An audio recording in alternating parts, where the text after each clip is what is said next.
Today we awake to better news than we did yesterday. The weather briefing I have confirms that we're not likely to have any adverse weather conditions for at least another 6 or 7 days, which is positive. And the other bit of positive news I received is that in the main, apart from the Grafton area and potentially some northwestern New South Wales communities which will or could be impacted by what's happening in Queensland, it's believed that most river systems have peaked.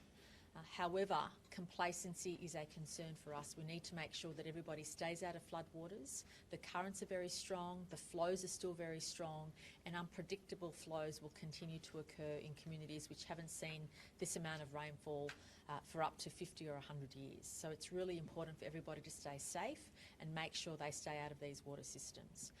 As a result, 3,000 people were able to return to their homes yesterday, but we still have 20,000 people who are technically evacuated and haven't been able to return to their homes yet. The number of people on evacuation watch hasn't changed, so there are literally tens of thousands of people on alerts. However, we are hoping that by the end of the day that number will reduce as well.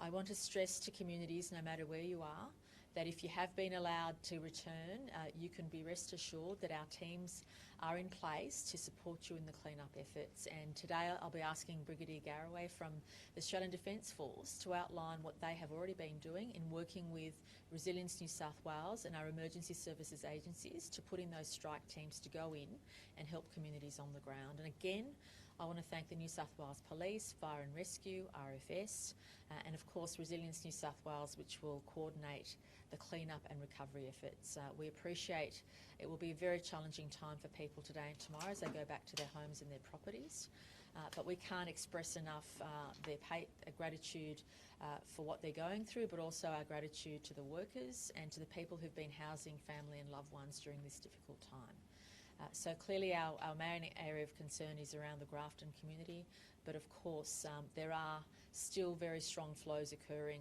all across the state. But the best advice I've received this morning is that most of the river systems we believe have peaked, and now we are considering, or SES is considering, which communities are able to return back in the next few days. And we just ask for everybody's patience. But again, all of us were very saddened by the tragic loss of life yesterday, and can I just please extend again our hope that everybody takes those cautions seriously. Please stay out of floodwaters. Just because you may have heard your local river has peaked or that the worst of the rising waters may have ceased, the currents underneath the surface are very strong. The flows are doing things they don't normally do, so please stay out of those floodwaters.